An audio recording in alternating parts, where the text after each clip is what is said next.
celebrate the life and to honor the memory of Maxine Miller. Maxine's family so very much appreciates your presence here with them this afternoon, which offers them a great deal of comfort and support. Adonai ma'adam v'teda'ehu ben enosh v'chashvehu.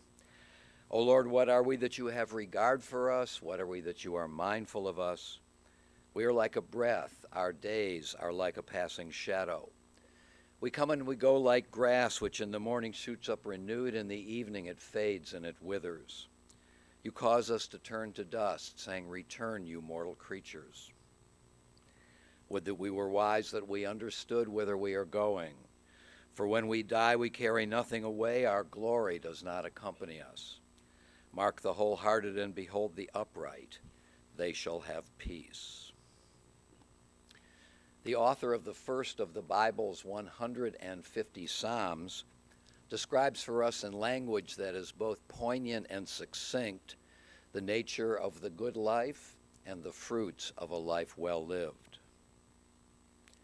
Happy are those who have not followed the counsel of the wicked or taken the path of sinners or joined the company of the insolent.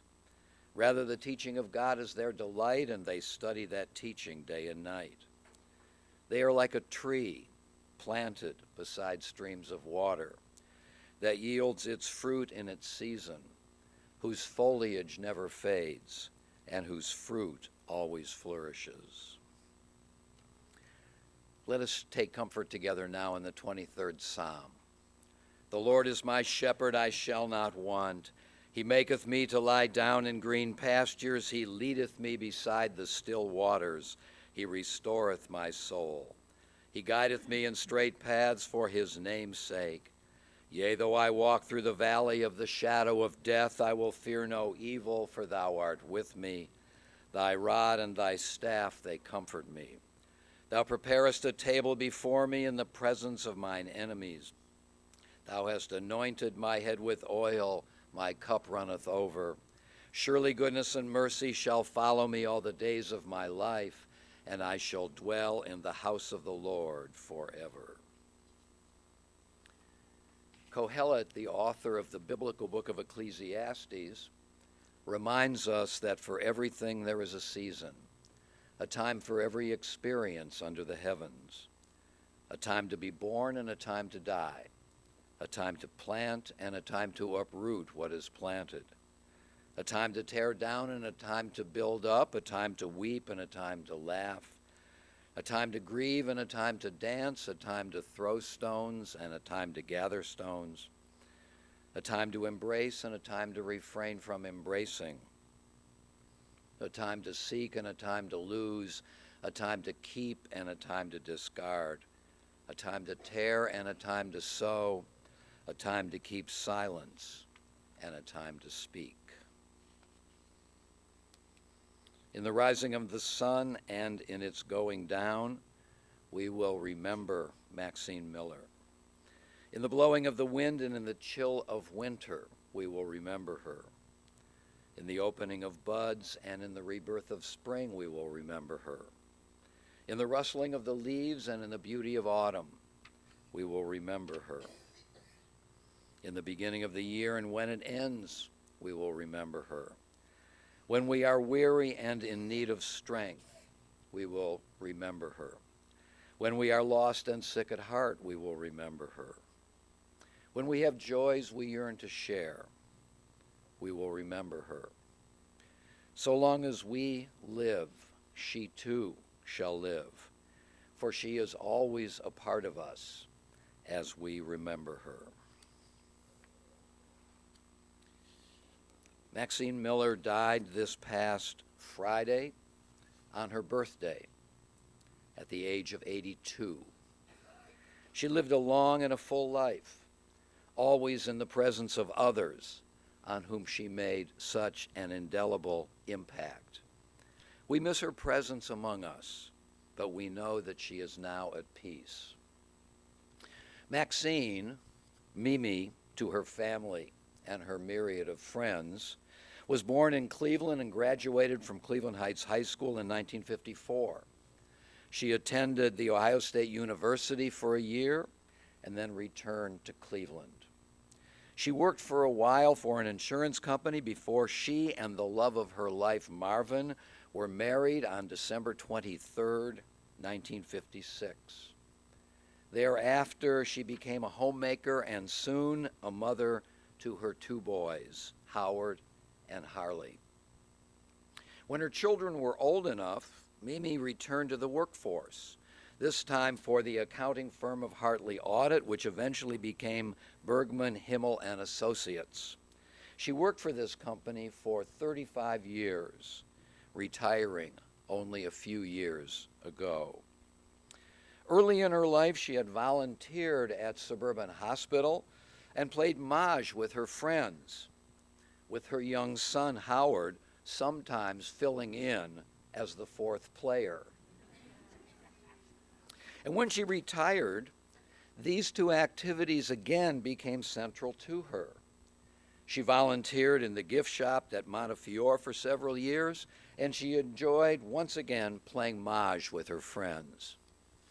During their marriage of almost 61 years, she and Marvin traveled extensively to Mexico, South America, Italy, Paris, Amsterdam, Israel, and many other places. Now, these are some of the basic facts about Mimi's life. But what kind of a person was she? What was her character? And what were the most significant of her personal qualities?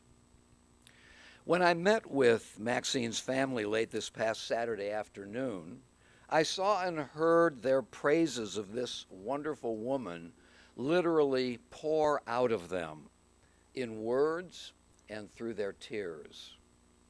Mimi, they said, was the kind of person everyone loved. She was kind and generous and sweet. She never said anything negative or spiteful about anyone, nor would she ever hurt anyone with her words or with her deeds. And in turn, no one ever had a bad thing to say about her. On the contrary, people always remarked to her family that she was such a nice and caring person. Indeed, Maxine was known to her family and to some of her friends as Nana Nice. Nana, Sadie, Mimi's own mother. Now, Sadie was extraordinarily nice, and Maxine was just like her. No one, the family agreed, was as nice as Nana unless it was Mimi herself. Like her mother, she was accommodating, kind, and gentle. And during our conversation together, Marvin said that Maxine was the most accommodating person you would ever want to meet. He and she, Marvin, you said, would regularly sit in your den together watching TV. And whatever you wanted to watch, she wanted to watch. Just being together, sharing a common experience, made her content. And Mimi simply loved spending time with others in her family, especially with her grandchildren. She would arrange lunch dates with her granddaughters, Lauren and Samantha, and they would go shopping together. Mimi would give her grandchildren gentle advice, and she was always there for them. Her granddaughter, Lauren, remarked yesterday, through copious and deeply felt tears, how wonderful her grandmother was. She was everything you could want in a grandparent, Lauren, you said. And how Mimi loved Cleveland sports, especially the Cleveland Indians. Moreover, she loved to watch her grandchildren play sports, and she was fiercely loyal to them. Mimi's son, Harley, remembered an incident at one of Nate's basketball games that Harley called the apology incident. It seems that the lady sitting directly behind Mimi began to berate Max for something that had happened during the game. And Maxine, who would never hurt anyone, instinctively turned around and began to criticize the critic, saying, "That's my grandson you're talking about." And then the words between them began to fly. But again, according to Harley, within 60 seconds, these two women were apologizing profusely to one another, each insisting that she was the one who was responsible for the incident, and that she and not the other person had more to apologize for.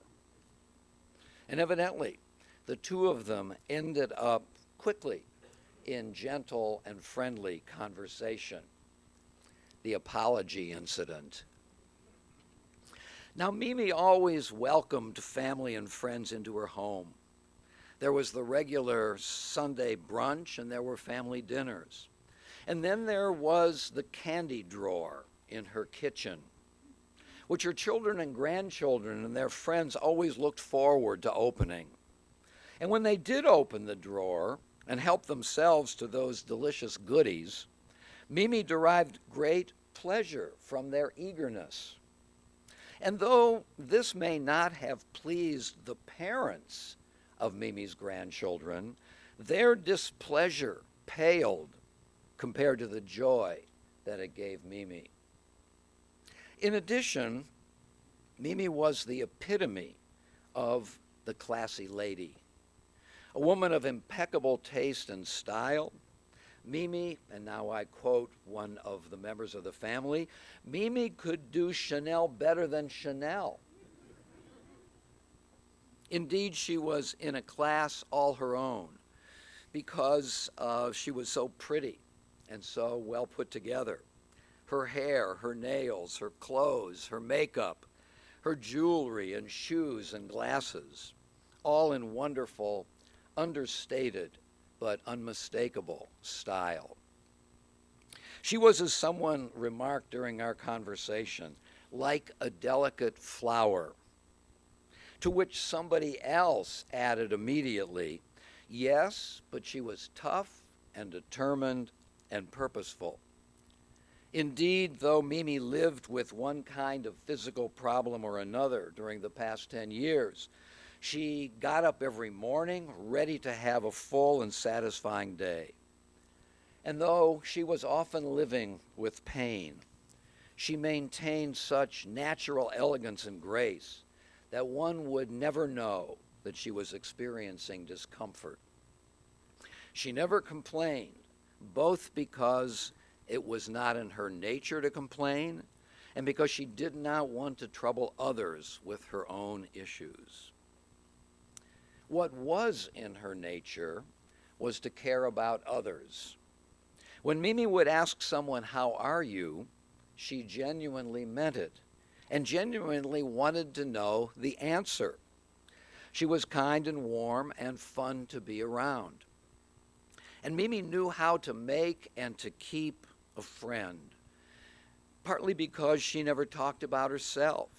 She was a careful and attentive listener, and she was non-judgmental.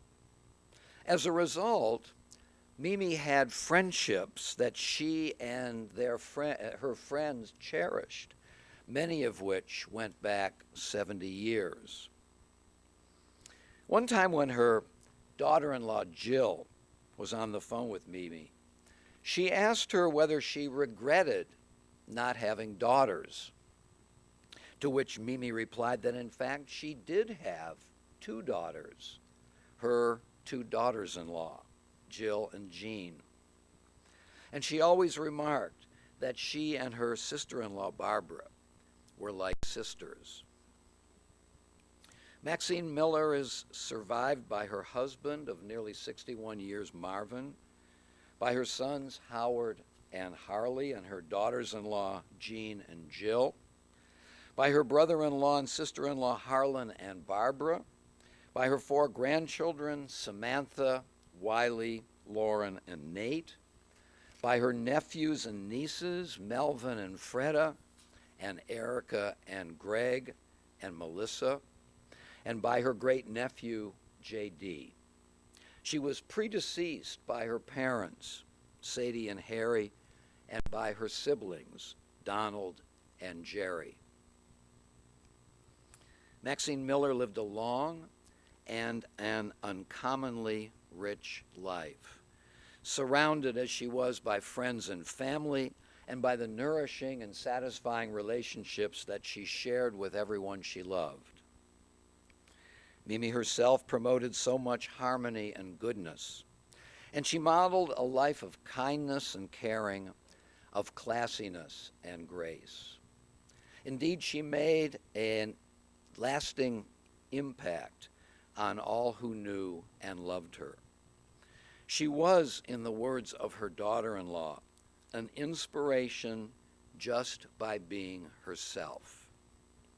And so, though she is now gone from our view, she will continue always to live in our hearts, in our minds, and in our deeds. Zichrona livracha, her memory will always be our blessing. Amen.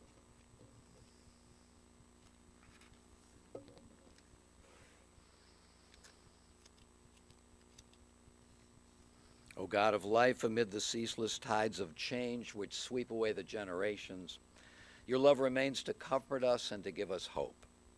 Around us are life and death, decay and renewal, the flowing rhythm that all things obey. Our life is a dance to a song that we cannot hear. Its melody courses through us for a little while, then it seems to cease. Whence the melody, and whither does it go? In darkness as in light, we turn to you, the source of life and the answer to all of life's mysteries. Will you please rise now for the El Mole Rachamim?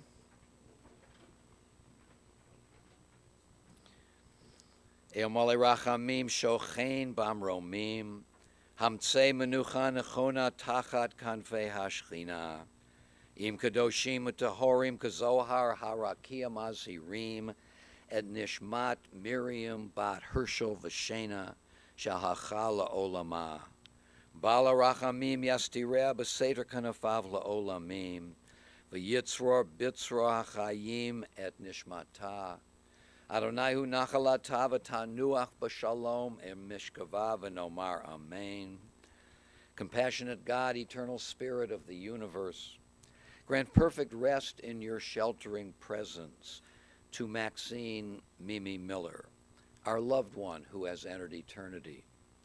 O God of mercy, let her find refuge in the shadow of your wings, and let her soul be bound up in the bond of everlasting life.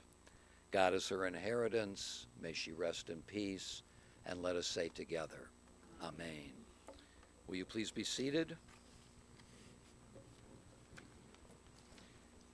I want to announce that the family of Maxine Miller will receive friends in the reception room at Acacia on the Green, Building 2. They will receive friends today after our interment service until 5 o'clock this afternoon, and then again from 7 to 9 in the evening. They will also receive friends tomorrow from 3 to 5 in the afternoon and 7 to 9 in the evening. Our service will continue now at Graveside at the Mount Olive Cemetery. Once again, on behalf of the family, we so much appreciate your presence here with us this afternoon.